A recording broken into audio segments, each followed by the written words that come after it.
So, what if the exhaustion you've been calling burnout is actually something else? Something the medical system just added to its official diagnostic manual in December 2024. And misidentifying it is the reason nothing has worked. Okay, girl, stay with me today because one, you're going to finally have language for the specific kind of wound that's been living in your chest. Two, you're going to understand exactly what it's doing to your brain, and I mean literally neurologically.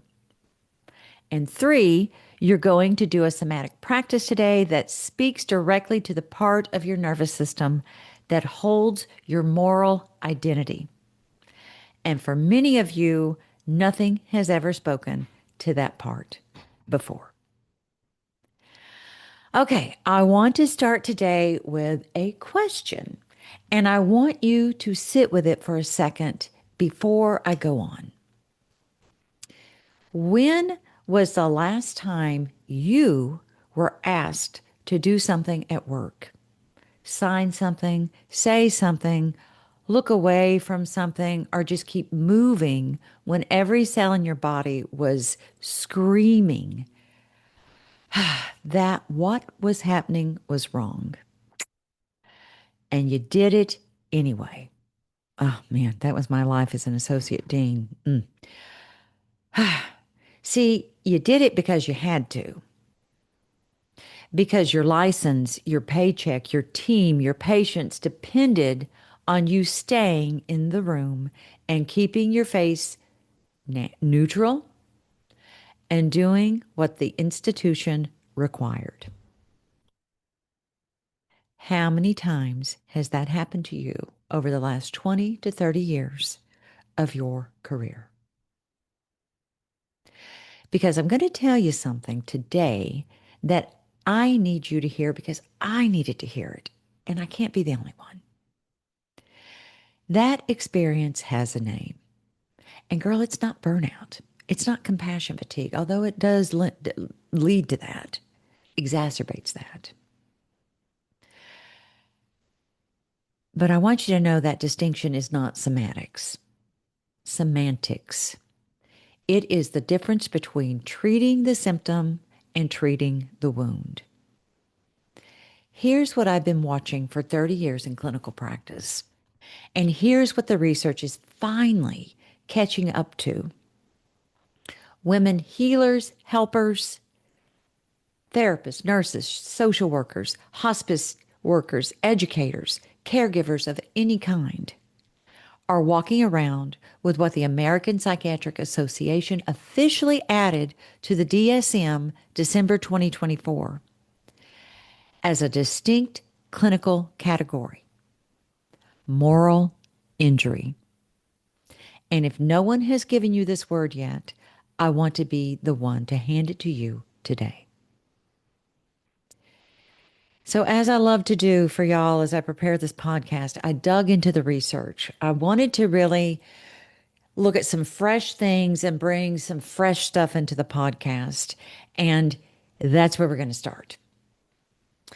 I want to start with the people who named moral injury because they deserve the credit and you deserve to know where this comes from. So Dr. Wendy Dean, a psychiatrist and the CEO and co-founder of the Moral Injury of Healthcare, it's a nonprofit dedicated entirely to understanding and addressing this wound in our workplace. Then Dr. Simon Talbot is a reconstructive plastic surgeon of all things, and he's an associate professor at the surgery of Harvard Medical School and Brigham and Women's Hospital. It's Brigham. There was no N in that. It's Brigham and Women's Hospital. But anyway, in 2018, these two physicians published a piece in STAT News that changed the conversation. I know I've heard some rumblings about moral injury, and I really wanted to put my nose to the grindstone on it. Grindstone on it. So here it is. And it's changed the conversation. And they said something that I think you need to hear. Verbatim. physicians, nurses, healers of all kinds are not burning out. They are suffering moral injury. Interesting thought. I'm just introducing the information. I want y'all to come up. Y'all will have your own opinions, and I'd love for you to hit me up and let me know those opinions. I find them fascinating. But here's the distinction Dean and Talbot make, and I think it's crucial. Burnout is a demand resource mismatch, and that happens. Too much work, not enough time, not enough support. Burnout says the environment wore me down. But moral injury is something categorically different.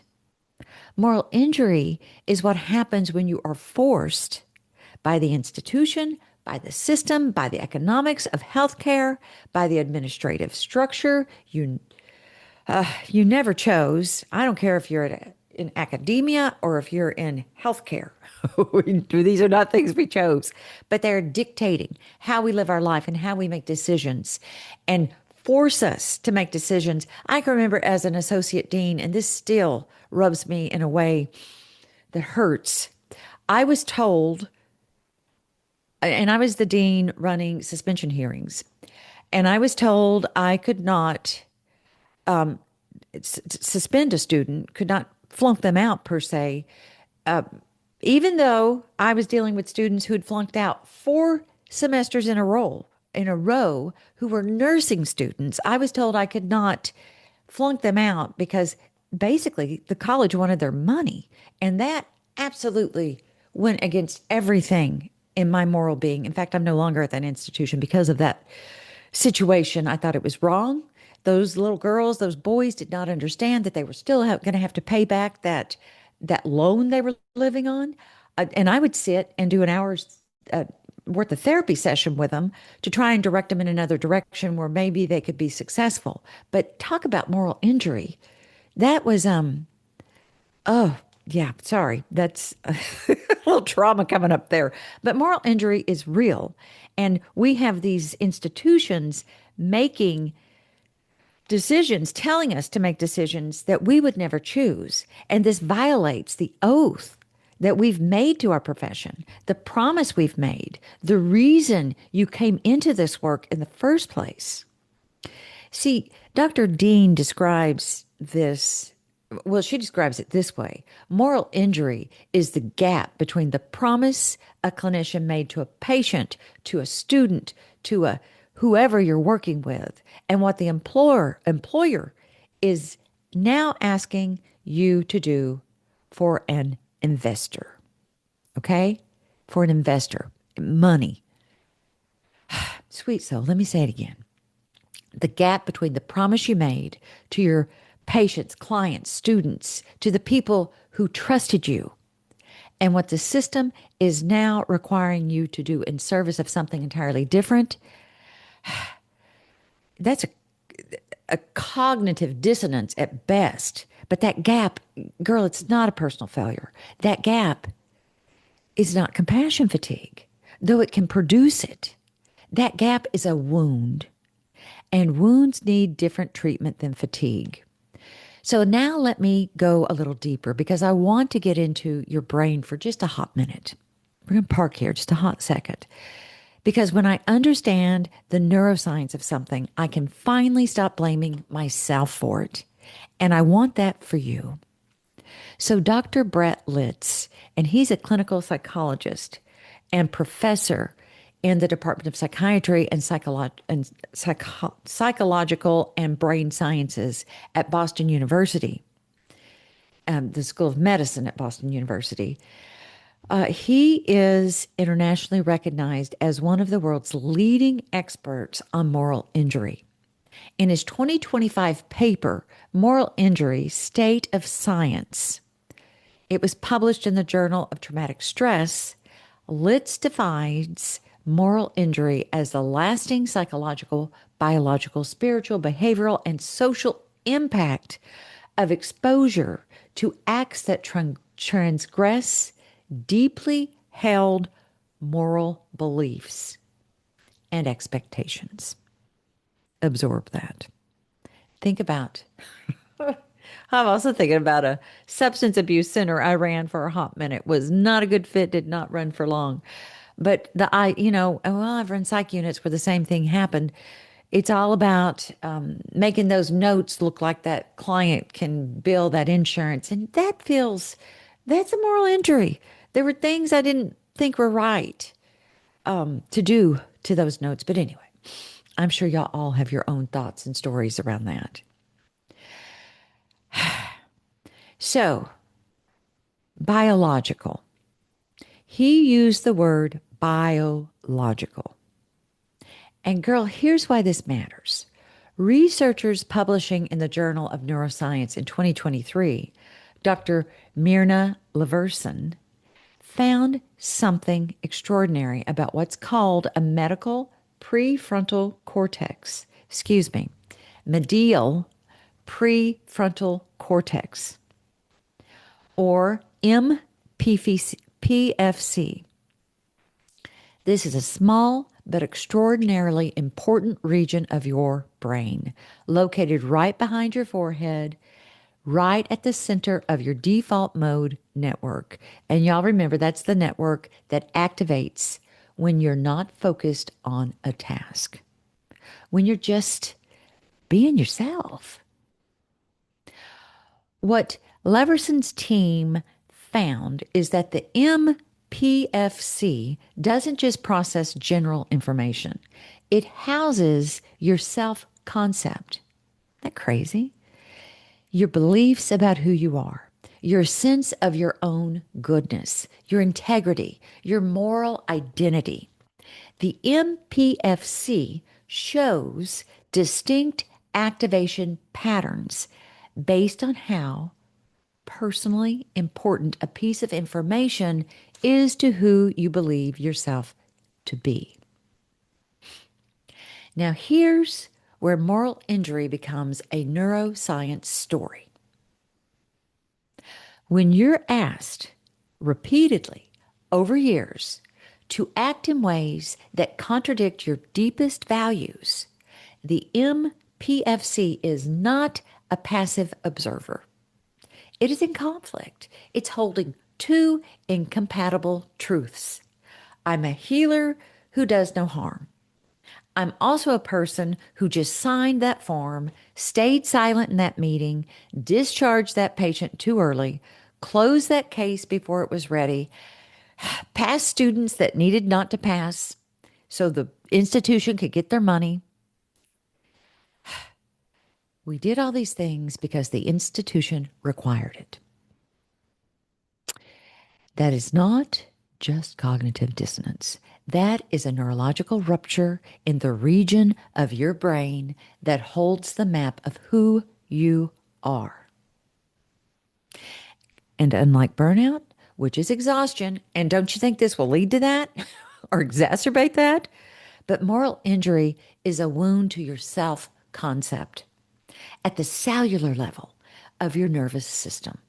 It is why you can't think your way out of it. I say that all the time. We just can't. It is why the yoga retreat didn't fix it. It's why the vacation helped for 3 days and then the feeling was back.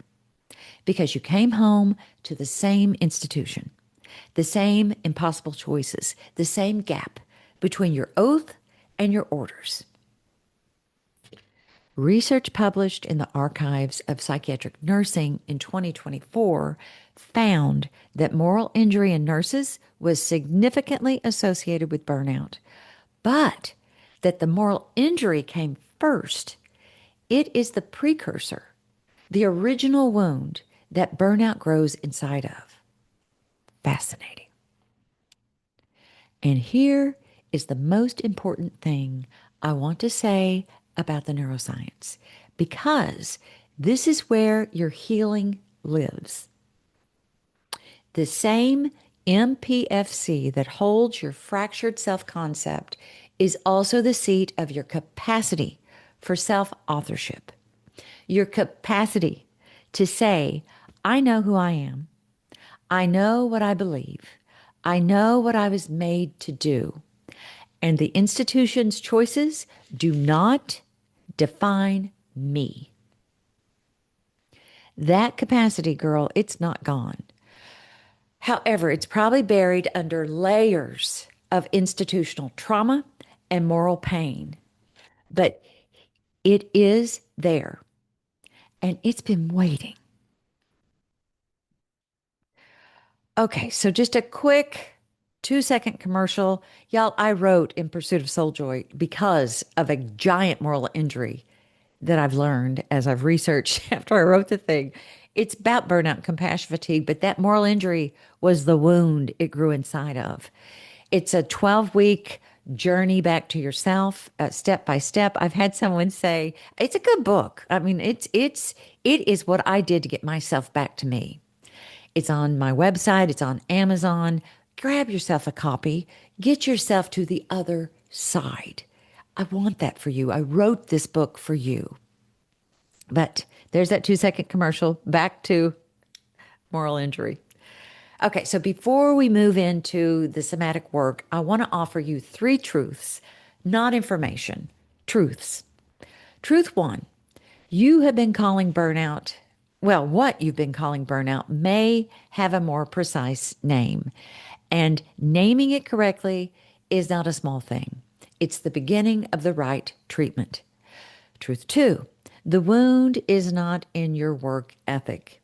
It is not in your competence. It is not in your resilience. The wound is in the gap between who you know yourself to be and what the system has been asking you to perform. And that gap was created by the system, not you.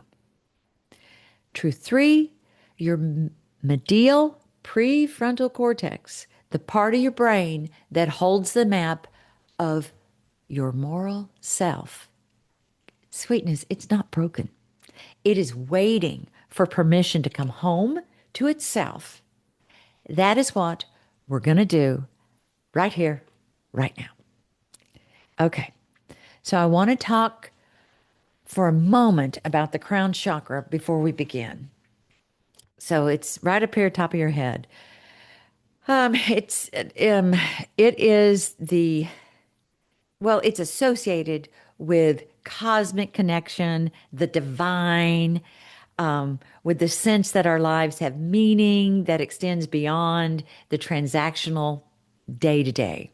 And your upper power, however you define your upper power, that existential piece that I so love to think about. It really gives meaning to life. It governs our relationship to spiritual authority, the knowing that our purpose is real, that our calling is legitimate, that we answer to something larger than an organizational chart. When moral injury is present, the crown chakra is not depleted the way other chakras get depleted. It is severed. Think about that. Severed. There is a disconnection between the woman and her sense of sacred purpose. The calling is still there. It doesn't die, but access to it has been interrupted by the accumulated weight of institutional betrayal. That's a rupture. Think about us when we just got out of grad school or med school or whatever school we went to, PhD school, whatever school. We were young and vibrant and wide-eyed and trusting of the system we were going into. And now 20, 30 years later, we're thinking, what in the hell has it done to me? Well, this explains. It's that moral injury. Here's why the crown chakra pairs so precisely with the medial prefrontal cortex. The mPFC is where your brain processes what is most personally meaningful to your sense of self. So the crown chakra is where your spirit processes what's most cosmically meaningful to your sense of calling. They are asking the same question from different altitudes. And when moral injury fractures that mPFC, self-concept map, the crown chakra loses its grounding. Purpose becomes inaccessible, not absent, inaccessible. The practice we are doing today is called the moral self-return. And it's designed to create a vertical axis through your body, from the base of your spine to the crown of your head, that reconnects your neurological self-concept with your spiritual sense of calling. This is not a metaphor. This is physiology. When you activate the proprioceptive pathway from the spine through the cervical vertebrae into the cranium, you stimulate the sensory cortex's representation of the midline body. And that midline body map is directly adjacent to and in functional communication with the medial prefrontal cortex's self-referential network. You are, in the most literal sense, giving your brain a physical route home to itself. So, girl, find a place to sit, ideally with your spine long and your feet flat on the floor. If you're in a car, if you're walking, that's going to work, that's fine, but modify as needed. I want you to take a moment and bring to mind something the institution asked you to do that felt wrong. Something small or something large. It doesn't have to be dramatic. Just something that asked you to betray your oath. Let it come up without judgment. You are not reliving it. We're not going to traumatize here. You are just simply acknowledging it. Now I want you to place both hands, fingers pointing inward, against the back of your neck, right at the base of your skull. Press gently but firmly. Feel the weight of your own hands and feel the vertebrae of your neck against your palms. And y'all, I find that, I forget to do this. It's so supporting to do that. I mean, do that for a minute. Really rest into that. Now, and this is the spoke aloud component, so I need you to say this part out loud. Your vagus nerve needs to feel it. Your brain needs to hear it. It's needed. Even, girl, even if all you can manage is a whisper, say, that choice was the institution's. My oath is still mine. Say that again. That choice was the institution's. My oath is still mine. Feel the vibration of your own voice move into your hands. Feel it travel up through the base of your skull. This is real. This is the mechanoreceptors in your cervical spine firing. They're firing. The sensory cortex is receiving a signal. I exist. I have a body. This body has a spine. This spine belongs to someone with a name and a calling. You. Now slowly slide your hands down from the back of your neck and over the and up over the top of your head.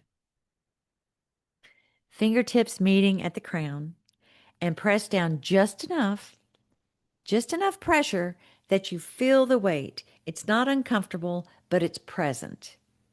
This is the crown. This is the neurological address of your mPFC, self-concept network, from the outside in. And I need you to say this out loud. Oh, sweet soul, you've got to say this out loud. And I invite you, my desire for you is to believe this as you say this. My purpose survived what I was asked to do. My purpose survived what I was asked to do.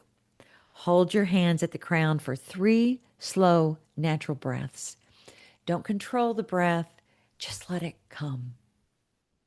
On that final exhale, Slide your hands slowly back down to the back of your neck, down your spine as far as you can reach, and let them come to rest in your lap, palms facing up. That is the moral self-return. Not a cure.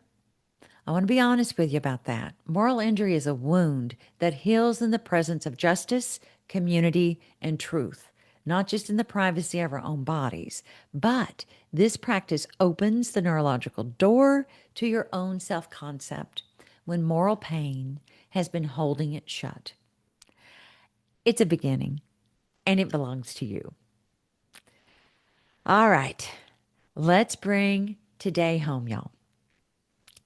What did we learn today? Well, one, what you have been calling burnout, compassion fatigue may actually be a moral injury that burnout and compassion fatigue has grown inside of that wound. Moral injury is a clinical distinction.